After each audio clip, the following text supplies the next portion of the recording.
Right guys, welcome back to the channel and to the garden. Today's video we are just going to be building this bed over here. Just give you a very sneak peek. The one you can see just in there, and I'll just show you the process of doing that, what plants we've added in there. Moved a couple from around the garden, but picked up a couple deals from B&M as well, so I'll just jump right in and show you that. So you can see here, had a good find on Facebook for free. I got loads of these bags of sort of dirt, sand, and stone.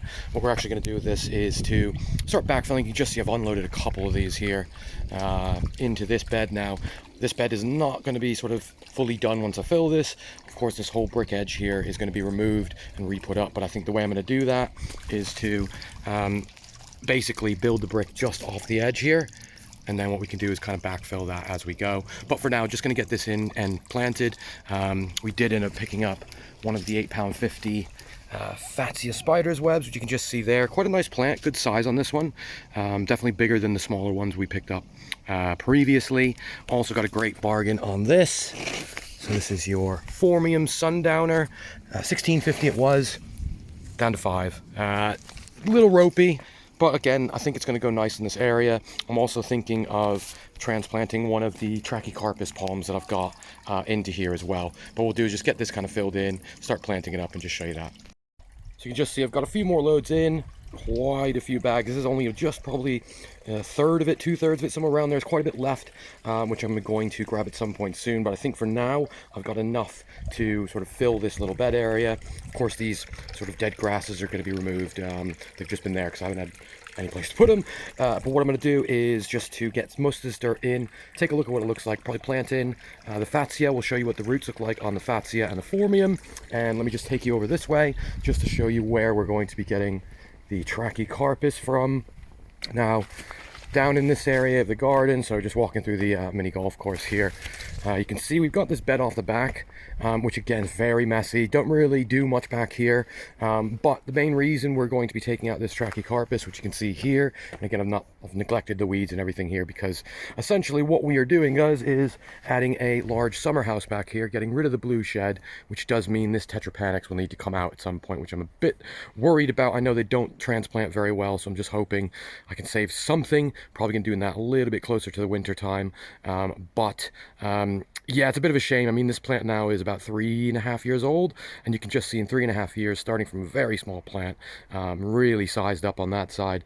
But again, back here, as this whole sort of area that is very messy is going to be taken up by the summer house now. So I think we're looking at something like an 18 by 10 foot one. Possibly do like a cinema room, something like that back here. But as it's going to be going on this big pad, you can see here, everything here needs to move. I think we'll get away with the rhododendron right in the end. Yucca should be fine to stay there, but this whole bed, which is again left as a mess because I know we were going to be digging it out soon, we're going to need to get some of these out. So I may end up, at the same time as we do this, moving this Cascadia japonica here. It's done actually quite well, and it's sized up nicely. Again, we've got some of the yuccas hidden under there as well. So I might, again, think about kind of taking quite a bit out of this bed to kind of fill that top one we're building there.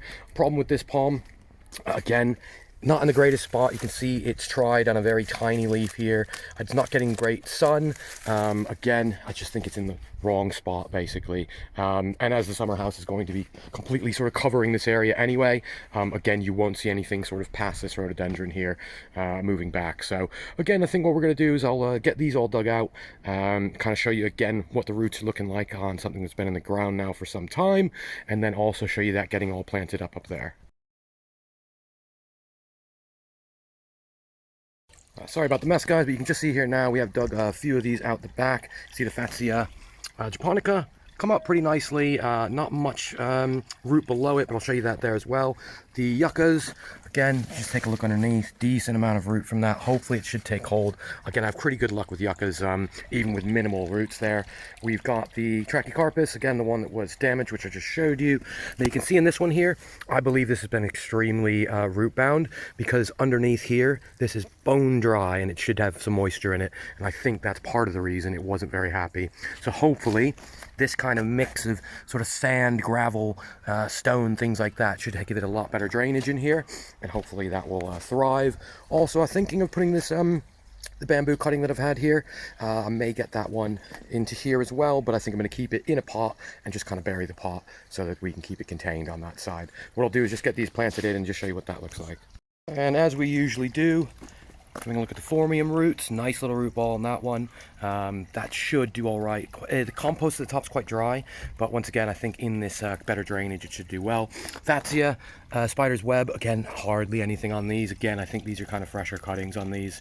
But what we'll do is just to show you that before we get them planted in. Again, I'm just trying a few different arrangements here.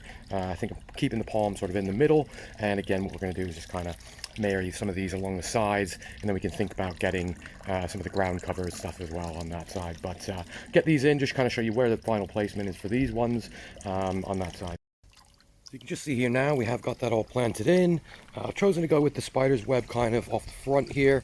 Again, I think it kind of just, it's a nice bit of interest as you're kind of walking around after having a look at the pond and things. Just behind that, we've got the Fatsia japonica. Ended up putting the yuccas down in here. Got the trachea sort of right in the middle. Hopefully going to create a little bit of a sort of canopy over this area here. Again, this is kind of the messy part of the garden that's being worked on at the moment, so I do apologize. Phormium next to that. You got your yucca here, and we're almost buried on the back of the bamboo here. I've got a few more loads to collect. I think I may even start the other bed that I was talking about doing down along here. I'm not quite sure yet, but I've got at least this much dirt again to come. But as you can see, just for now, just as kind of a temporary sort of planting, getting an idea of what it's going to look like. Again, all the brickwork here is going to be replaced when we do the kitchen build here. You may think, well, you know, is it worth kind of waiting and doing it that way? But for myself, I wanted to save the plants that were in the back that were going to have to be moved anyway. So it just kind of worked out the sort of right time to kind of build this bed here. Hoping that this will create sort of a block. So for example, when you're having a look here, you come in off the front now, and you can just see you've got your bed there, and now that's kind of giving us a little bit of a block. Eventually we're gonna have somewhere to cut the mower and things as well. Obviously that's not going to stay there, but yeah, as you can just see, I think it kind of creates a nice little walling effect there. And as we take a look at it from sort of the walking down the path angle, again, I think it gives us that nice kind of look as you come down here, and then hopefully you should start making this part of the garden feel a bit more secluded. Again, hoping the bamboo will go up nice and high, create a bit of a canopy here, a bit of a wall, and again, it will just make it kind of like a tunnel underneath the camellias here. Big trunks on those. But just wanted to show you that for now, just really to kind of see what the bed kind of starts looking like. I'm going to be adding a lot more of the sort of ground cover, sedums, things like this on this bed here. So probably try and mimic this bed's sort of ground cover, as you can see under this one. So it just kind of marries up and ties along with that there. But yeah, just with that said, just wanted to show you that getting planted in today, give you a little bit of an idea about the shed going in the back, having to move a few things. If you've got any advice on moving a Tetra Pak to that size, or you have done it, certainly let me know in the comments. I'd be interested to hear your experience with that. Of course, you may have seen there's a new height button that seems to be being a feature YouTube's trying out. So certainly if you were interested in the video, you enjoyed it, feel free to hype the video. Helps us to be seen by more people and help to grow the channel. Of course, friends of the channel will be in the comment section below as always. Certainly go check them out, subscribe if you haven't yet. As well as that, of course, if you're not subscribed to our channel, certainly feel free to do so. Got a lot of varied content coming out all the time. So if that's what you're interested in, well, certainly subscribe and share and like the video as well. With that said, of course, thanks for watching. See you on the next one.